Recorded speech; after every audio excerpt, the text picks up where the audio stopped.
আমার ভাইয়ের, আমার বন্ধুগণ, আব্দুল্লাহ ইবনে মুবারক রাহমাতুল্লাহ আলাইহি অনেক বড় একজন আল্লাহর ওলি ছিলেন এবং অনেক বড় আলেম ছিলেন।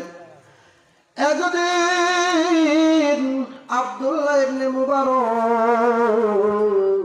হজ করার জন্য কাপড় চোপড় গুছাইছে, নফল হজ করার জন্য যাবে, ফরজ হজ করেছে। ইতিমধ্যে তার একটি সন্তান ছিল। ওই সন্তান তার পিতার কাছে ডাক দিল, আব্বা, আমাদের বাড়ির পাশের বাড়ির গোশত রান্না করেছে, আমি একটু গোশত চাইলাম, আমাকে ওনারা গোশত দিল না। এইবার আব্দুল্লাহ ইবনে মুবারক সন্তানের হাতটা ধরে পাশের বাড়ি মেহমানের বাড়ির পাশে প্রতিবেশীকে জিজ্ঞেস করলো, ভাইজান, আপনার মধ্যে কি হাদিসে নবীদের আদেশ শোনাই? বলে যে আছে। রাসূলুল্লাহ বলেছেন, তুমি যে জিনিস রান্না করবা, তুমি একটু বেশি করে রান্না করবা, একটু ঝোল বেশি দিবা। হাদিসের কথা বলতেছি। তোমার বাড়ির পাশে তোমার প্রতিবেশীকেও যেন তুমি দিতে পারো। বলেন সুবহানাল্লাহ। আপনি একা একা ভালো মন্দ খাবেন, এটা কিন্তু রাসূলের আদেশ শোনা। কথা বলেন ঠিক কিনা? রাসূল বলেছেন, যখন তুমি তরকারি রান্না করবা, একটু ঝোল বেশি দিবা, একটু তরকারি বেশি রান্না করবা, যাতে তোমার প্রতিবেশীকেও তুমি একটু দিতে পারো।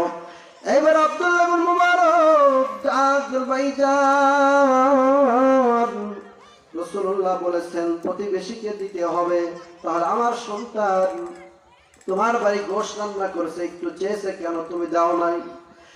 এই কথা বলার সঙ্গে সঙ্গে লোকটা চোখ দিয়ে অঝরণ হয়ে পানি পড়ে, লোকটা হাউমাউ করে কান্দে। এবার আব্দুল্লাহ ডাক দিয়ে বলে, ভাইজান, আপনার চোখ দিয়ে পানি পড়ে কারণটা কি? এবার ডাক দিল, হুজুর, আপনি এত বড় আল্লাহর ওলি, এত বড় আলেম, আপনার সামনে তো আমি মিথ্যা কথা বলবো না। হুজুর, আজ 3টা দিন আমার বাড়িতে কোনো খাবার নাই হুজুর। আমার 3টি মেয়ে, একটি সন্তান ক্ষুধার তাড়নায় ছটফট করতেছে। আমি গরিব মানুষ, ভালো করে কামাই করতে পারি না, একটু অসুস্থ হয়ে গেছে, অ্যাক্সিডেন্ট হয়ে গেছে। আমার 3টি মেয়ে বিয়ের উপযুক্ত হয়েছে হুজুর, আমার মেয়েদেরকে আমি বিবাহ দিতে পারতেছি না টাকার জন্য। 3টা দিন অনাহারে থাকার পর আমার বিবিকে বললাম, আর তো ক্ষুধা মানায় না, আর সহ্য করতে পারি না। তখন আমার বিবি পর্দা নিয়ে রাস্তায় ঘোরাঘুরি করতেছে, কোনো খাবার পাওয়া যায় কিনা। ওই তো রাস্তার পাশে একটা গরু মারা গিয়েছিল হুজুর, ওই গরুর একটু গোশত উঠাইয়া নিয়ে এসে রান্না করে সেই গোশত আমরা খাচ্ছি। হুজুর, আপনি বলেন তো দেখি, আপনি এত বড় আল্লাহর ওলি, আপনার সন্তান আলেমের সন্তান, আমরা জানিয়া কেন আপনার সন্তানকে এই হারাম খাবার আমি দেব?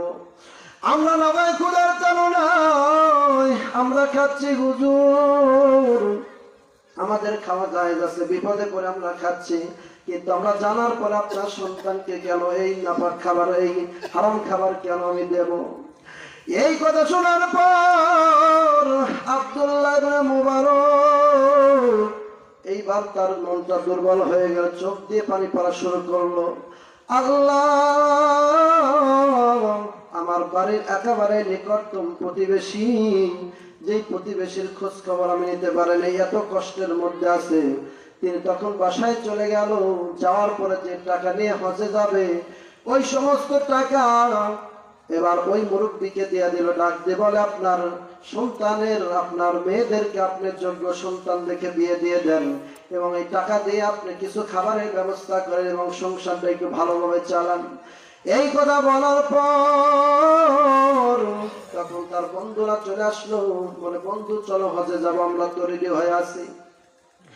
এবার আব্দুল্লাহ ইবনে মুবারক ডাক দিয়ে, বন্ধুরা, এবছর আমার হজে যাওয়া হলো না, কারণ আমি ফরজ হজ করেছি, এটা হলো আমার নফল হজ।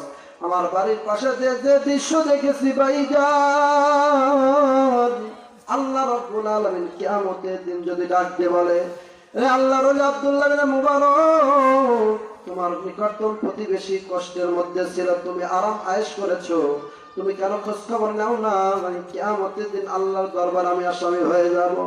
না না না, এই বছর আমি হজে যাইতে পারলাম না। এবার সব বন্ধুরা হজে চলে গিয়েছে, আব্দুল্লাহ ইবনে মুবারক হজে যখন যাইল না, আমার মুসলমান ভাইরা,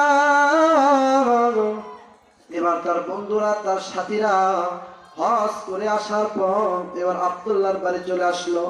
ডাক দোলারে, বন্ধু আব্দুল্লাহ ইবনে মুবারক, তুমি এত বড় আল্লাহর ওলি, এত বড় আলেম হয়ে কেন মিথ্যা কথা বলো?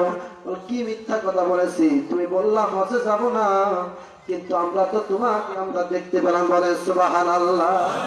এইবার আব্দুল্লাহ ইবনে মুবারক ডাক দিল, না ভাইজান, আমি তো হজে যাই না, সত্য কথা বলছি। বলে না, আমি তো দেখেছি, আমরা যখন হজ করতে যাই, যখন কাবা শরীফ আমরা প্রদক্ষিণ করি, আমাদের সামনে তোমাকে দেখতে পেয়েছি। বলেন সুবহানাল্লাহ। যখন শয়তানকে পাথর মারি, আমরা তোমার সামনে দেখতে পেয়েছি। যখন নবীদের রওজা পাক জিয়ারত করে আমাদের সবার সামনে তোমাকে দেখতে পেলাম। কারণ কি? এইবার আব্দুল্লাহ বিন মুবারক রাত্রের বেলায় কিছু আমল করে রাত্রের বেলায় ঘুমায় আছে। আমার আল্লাহ রাব্বুল আলামিন ইলহামের মাধ্যমে, আল্লাহর ওলিদের কাছে ইলহাম আসে, কথা বলেন ঠিক কিনা? ইলহামের মাধ্যমে আল্লাহ রাব্বুল আলামিন স্বপ্নের মধ্যে আমার আল্লাহ জানায় দিয়েছিলেন, আব্দুল্লাহ বিন মুবারক, তুমি এই গরিব মানুষ প্রতিবেশীকে দান করার কারণে আল্লাহ রাব্বুল আলামিন তোমার দানকে এতই পছন্দ করেছে, এতই কবুল করেছে। আল্লাহ রাব্বুল আলামিন একটা ফেরেশতাকে তোমার চেহারার আকৃতি দিয়া আমাদের সব কাজ করে দিয়েছে। বলেন সুবহানাল্লাহ। আরো জোরে জোরে বলেন সুবহানাল্লাহ।